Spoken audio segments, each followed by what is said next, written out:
Olá, pessoal. Eu sou a professora Alice, sou professora de Geografia e vim aqui conversar sobre as atividades lá da página 48, 49 e 50 do teu material didático, que fala sobre Europa no mundo contemporâneo. Você me acompanha? Vamos à correção. Para iniciarmos, a gente vai fazer a resolução dessa questão aqui, ó, que diz assim, ó, de acordo com a evolução do PIB dos países europeus durante a primeira década do século XXI, qual foi o ano em que ocorreu a maior retração para isso? Consulte o gráfico da página 33, está aí do lado, qual a relação entre esse fato e a crise que atingiu a Europa na primeira década do século XXI? Então, fazendo a análise desse mapa, a gente tem que responder as perguntas: qual foi o ano em que ocorreu a maior retração?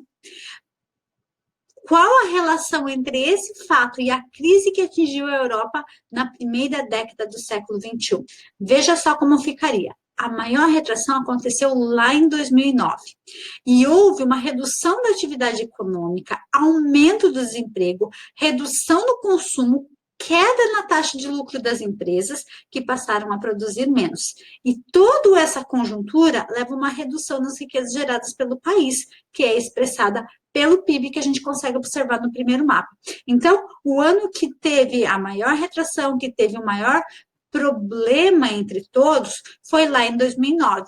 Mas aí você vai dizer assim, professora, mas a Grécia teve o maior pico de produtividade negativa em 2011. Sim, mas observe que em 2009 foram vários países que entraram nessa corrente de produção negativa, tá? E aí, como decorrência disso, nós temos esses fatores, né? A crise econômica, a atividade econômica e o desemprego aumentam, né? A atividade econômica diminui, o desemprego aumenta, redução do consumo na taxa de lucro das empresas, e com isso o PIB vai ficando cada vez mais negativado. A próxima é a número 2, que diz assim: quais atitudes foram tomadas com o objetivo de conter os efeitos da crise econômica que atingiu os países europeus a partir de 2008? Então, a gente viu que teve uma crise.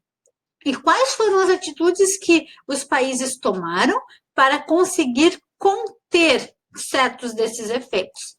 Primeiro, as instituições de financiamento internacionais concederam empréstimos. Lembra que a gente viu sobre o Fundo Monetário Internacional? Então, esse é um exemplo de financiamento internacional, né, para esses países endividados, que promove a recuperação econômica e, claro, a imposição de medidas de austeridade, que é limitar todos os gastos possíveis do governo. Aqui a número 3 diz assim, ó, observe o gráfico que está aí do lado, a respeito do destino final do lixo produzido na Europa. Em seguida, leia o texto sobre os diferentes modos de tratamento dos resíduos sólidos. Com base no que você estudou até agora, marque verdadeira e falsa para as questões. Muito bem, a primeira diz assim: em grande parte das cidades europeias, a coleta de lixo é seletiva, seguindo critérios rígidos e sujeita a pena de multa para a pessoa que não cumprir a risca. No entanto, apesar dos bons exemplos, o continente ainda enfrenta grandes desafios em relação ao destino final do lixo produzido. E aí, você sabe se é verdadeiro ou falso? Vamos conferir? Olha só, essa questão é verdadeira. Lembra? A gente comentou que existe uma coleta seletiva, como, por exemplo, lá em Helsinki, onde há uma coleta, uma lixeira para cada tipo de produto a ser coletado. E as pessoas têm que ter muita rigorosidade nessa seleção. Depois, a Dinamarca é o país europeu que mais utiliza a incineração como forma de tratamento de resíduos sólidos. Essa prática, porém, é uma conduta que não traz benefício algum. É verdadeira ou falsa?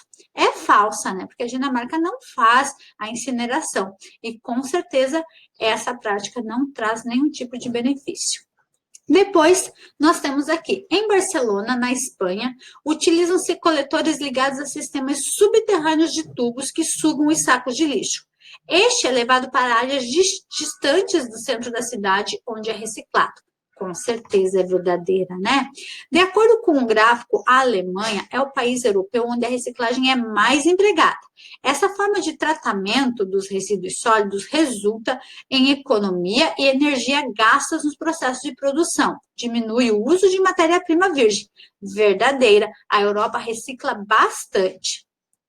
Dos 10 países mostrados no gráfico, 9 são europeus, o que demonstra que a Europa não tem desenvolvido soluções para a gestão adequada dos resíduos sólidos produzidos no continente. Nossa, se temos 9 países europeus entre 10, com certeza ela é falsa, porque sim, a Europa está investindo e muito na seleção e na gestão adequada dos resíduos sólidos. A falta de espaço na Europa reduz as áreas destinadas a aterros sanitários. A fim de resolver esse problema, alguns países europeus enviam os lixos para a África e América Latina, com exceção dos aterros. Não existem opções eficientes para o tratamento e destino correto dos resíduos sólidos. Com certeza, essa questão é falsa, porque sim, eles estão batalhando e muito para fazer com que esse lixo, esse resíduo sólido, ele seja reutilizado de forma consciente.